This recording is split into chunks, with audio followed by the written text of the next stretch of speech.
वहीं बीजेपी भारत जोड़ो यात्रा की काट निकालने में जुटी है। कांग्रेस की यात्रा के जवाब में बीजेपी जनजातीय गौरव यात्रा निकालेगी। आखिर इसके सियासी मायने क्या हैं, आइए समझने की कोशिश करते हैं।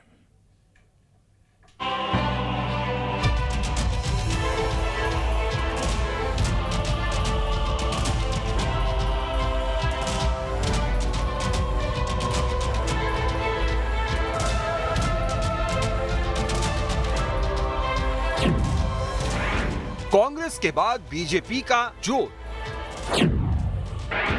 प्रदेश में सियासी यात्रा की होड़। विधानसभा चुनाव में अभी 1 साल का वक्त है, लेकिन चुनावी पारा अभी से चढ़ चला है। कांग्रेस भारत जोड़ो यात्रा से माहौल बनाने में लगी है, तो वहीं बीजेपी इसकी काट निकालने में लगी है। गौर करने वाली बात यह है कि अब बीजेपी भी एक यात्रा निकालने जा रही है, जिसका नाम जनजातीय गौरव यात्रा होगा। इसकी शुरुआत 20 नवंबर से होगी। 20 नवंबर को ही टंट्या मामा की शहादत दिवस भी है। 4 दिसंबर तक ये यात्रा चलेगी। इसमें केंद्रीय मंत्री, राज्य के मंत्री भी शामिल होंगे। आदिवासी बाहुल्य हर गांव और मंडल तक ये यात्रा जाएगी। यात्रा का सबसे ज्यादा फोकस मालवा निमाड़ पर रहेगा। यात्रा कुक्षी से शुरू होकर पाताल पानी में खत्म होगी। पूरी यात्रा में बीजेपी के निशाने पर कांग्रेस रहेगी। देश की जनता कांग्रेस के देश प्रेम को जानती है। जब चुनावी समय आता है तो यह भारत जोड़ो यात्रा, कभी हिंदू बनना, कहीं मंदिर में जाना करते रहते हैं। और मध्य प्रदेश में जिस विधायक के ऊपर इसका भार था, जिसे भारत जोड़ो यात्रा निकलवानी थी, आज उसी का घर टूट गया। आज के पेपर की सुर्खियों में वह बना हुआ है। तो ऐसी भारत जोड़ो यात्रा इनकी निकल रही है। जानकारी मिली है कि भारतीय जनता पार्टी भारत जोड़ो यात्रा के काउंटर के लिए आदिवासी गौरव यात्रा निकाल रही है।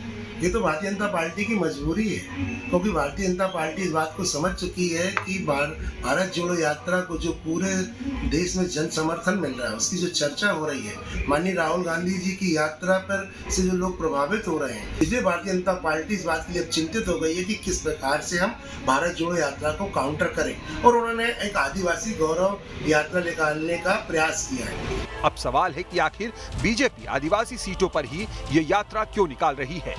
तो ये बात किसी से छिपी नहीं है कि 2018 में आदिवासियों ने बीजेपी को करारा झटका दिया था। और चूंकि प्रदेश में आदिवासियों की आबादी करीब 21% है, विधानसभा में 47 सीटें रिजर्व है, 80 सीटों पर इनका प्रभाव माना जाता है। जिसके साथ रहते हैं उसकी सत्ता होती है। राहुल गांधी भी टंट्या मामा को श्रद्धांजलि देने जाएंगे। इससे आदिवासी वोटों के छिटकने का खतरा है। इसलिए बीजेपी भारत जोड़ो यात्रा की तरह आदिवासी इलाकों में यात्रा निकालने की तैयारी में है, ताकि आदिवासियों को साधने की मुहिम पर ब्रेक ना लगे। राहुल गांधी की भारत जोड़ो यात्रा जैसे जैसे आगे बढ़ रही है, अब मध्य प्रदेश में प्रवेश करने वाली है, तो उसके प्रति लोगों का जो रुझान है और जो उसकी लोकप्रियता है, उसको देखते हुए जो भारतीय जनता पार्टी ने पूरा का पूरा अपना पहले चुनाव के लिए एक हिंदू मुस्लिम वोट पोलराइज करना, जाति धर्म के आधार पर राजनीति, ये सारी चीज़ें जो उन्होंने चला रखी थी, अब वो मुझे लगता है कि लोगों के ऊपर उसका कोई असर नहीं हो रहा है और लोग बहुत अधिक संख्या में इस यात्रा से प्रभावित हो रहे हैं और उससे जुड़ते जा रहे हैं।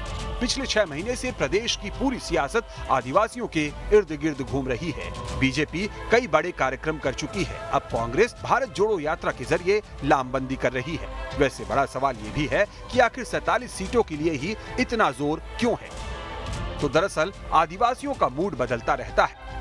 एक पार्टी के साथ लगातार नहीं रहे हैं आदिवासी। इनके वोट एक मुश्त होते हैं। किसी एक पार्टी को ही एक मुश्त वोट देते हैं।